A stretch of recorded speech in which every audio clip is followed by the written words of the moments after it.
Hello there, sir. Hi, how are you? It's good to be back. It's good to have you on. Willie's been on with us before. He continues to write some of the best speculative fiction out there. Is speculative fiction a good label for you? Yeah, I think that's what I am. Science fiction, speculative fiction. Yeah, and of course, some folks know you from the movies that have been made from your work, the Wolfen and the Hunger. How do you like the movies that have been made for your life and your work?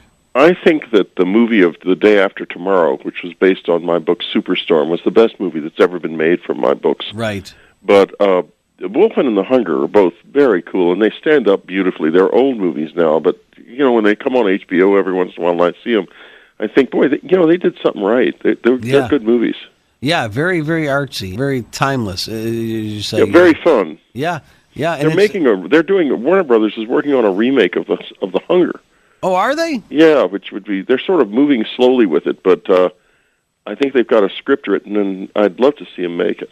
Yeah, it's interesting to see what they're going to do with to revisit it. In December 26, 1985, your experience, the Close Encounter of the Third Kind. Close Encounter of the Third Kind. The horror Kind. novelist's imagination dragged him out of his house in the middle of the night and turned out to be real. Yeah, and that has been also made into a film, Communion, with Christopher Walken. Right. How did you feel about his portrayal of you? It was a bit off the wall. Yeah. I'm a little bit less weird than that. I mean, not much, but some. Yeah. And he probably dialed it down a little bit, knowing Christopher Walken. And he's so weird that maybe.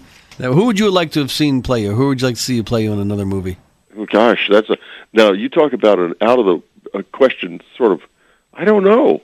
I never even thought of it. Well, you think about that, and we're going to think about the book 2012. Now, this is, a lot of people are intrigued by dates and legends, yes. and this one, tell us a little bit about December 21st, 2012, and it's in the book 2012. Well, supposedly on December the 21st, 2012, the Earth crosses the plane of the galaxy at 11:11 p.m. Whether or not that's true, one thing is true. The ancient Maya ended their calendar on December the 21st, 2012. That was the last day of this age as far as they were concerned. And so there are a lot of people thinking maybe there's something to it. Personally, I don't know. I wrote a novel. But here's the thing, that there is something weird, very bizarre, that just happened in regard to the novel. The novel is speculative. It's about parallel universes. 3 universes, ours and 2 others, all in the same place, but very different. And as 2012 approaches in the novel, the gateways open between the universes. And one of these universes, they're not very nice, and they really would like to get out into the good guy universe, and we're kind of in between. But here's the thing that happened. On the day of the publication of the book, by apparent total coincidence, some scientists at Oxford announced that parallel universes are real. Right. And I thought, holy moly, how could this... what is this? Is this a coincidence? Or is somebody telling me something? Well, see, that's what I'm guessing. I mean, obviously, your imagination is very wide and very open to exploration. But could you maybe, with all you've been in tune with, maybe something's been suggested to you? Maybe I tapped into something. I don't know. But that to me was one of the weirder things that's happened in my career. Because of course, you have to think, if it's true, if there are other worlds that are like right here, maybe we could figure out a way to go back and forth between them. And maybe you don't have to go to Neptune or Zeta Reticuli in order to find another planet. Maybe it's here. Now, do you think that you'll have to revisit after you've written the book? Probably not. I don't tend to write sequels. But I may always. I'm probably going to write a sequel to the previous book, The Greys. Right. And I might write a sequel to this. That's always a possibility, but I never really think in those terms. This could be prophetic as well, depending on, it depends on how devastating the end of human consciousness would be on December... if anything like that actually happens, I'd eat my hat. Because you wouldn't be able, if it was really devastating, you couldn't really capitalize on it. I can safely say that I will do that. So those last moments where you say, wow, the fiction I wrote is coming true. I'll have a hat in my mouth. I won't be able to talk. Yeah, while we're all being shuffled off into the next dimension, I'm going to eat my hat. And I'll be there putting salt on that hat for you, Whitley. The book, I just started last night. I just got it, and it's called 2012. Whitley Streiber, my guest. You probably have a notebook filled with all kinds of ideas or beginnings of ideas or, little snatches of dialogue, or like any writer, you're constantly writing. But what brings you to say, okay, I'm going to follow through on this idea, this subject matter, and bring it to fruition? Well, the 2012 part of it was really interesting, and the fact that there's so much happening, like environmental breakdown, and now NASA is saying that the next solar max that starts in 2011 is going to be the biggest in history. And, that kind of stuff sort of made me think that maybe there is something to it somewhere along the line. And then I got to thinking about, well, what if it's not happening totally in this universe? Maybe it's happening in a parallel universe. And that's how the idea got going. It's something you're going to have to set some time aside for, because it definitely will pull you in. Yeah, and go to my website, unknowncountry.com, to learn more. Unknowncountry.com, and that's where they can also check out Dreamland, your my show, your weekly internet. Now, do you still keep in touch with Art Bell and those folks? Oh, absolutely. I'm going to be on Coast to Coast AM, I believe, at some point.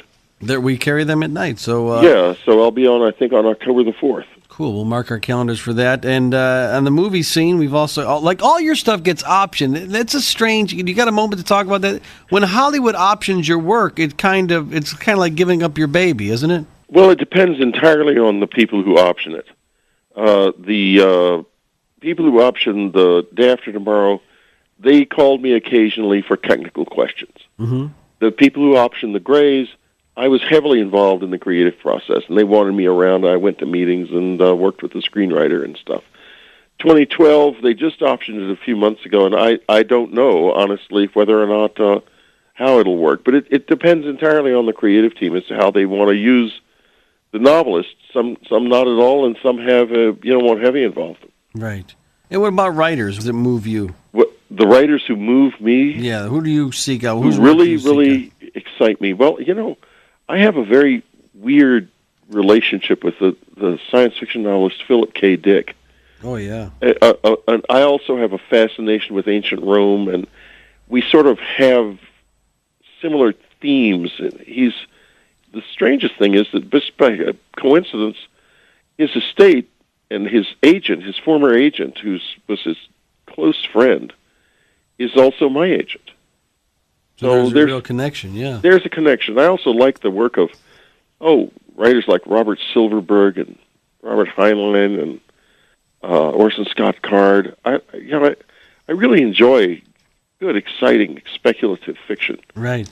And I read so much. I mean, I could sit here and give you a list that would last an hour of writers I love. And so yeah, I like books and movies a lot.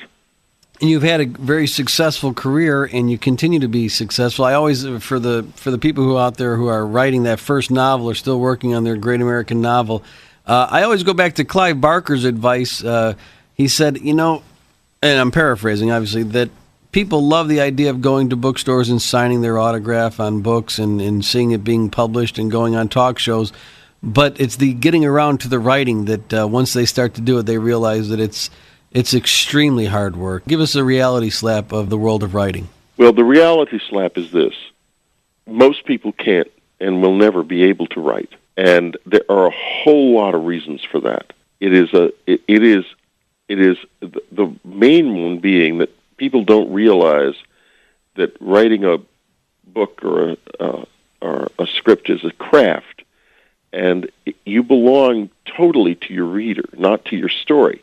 You're telling somebody a story, which means you are drawing your pictures in his imagination. So you serve your reader, not anything else. If you're going in to write a big message novel or something like that, forget it. People won't read it. They read because they're drawn into the story, and it comes to life in their imagination. The story belongs to the reader. If you remember that, you can maybe you can become a writer. Right. We will see you at unknowncountry.com, and I wish you continued success, and I'll see you next time around. Many thanks. Whitley Streiber on the program with us.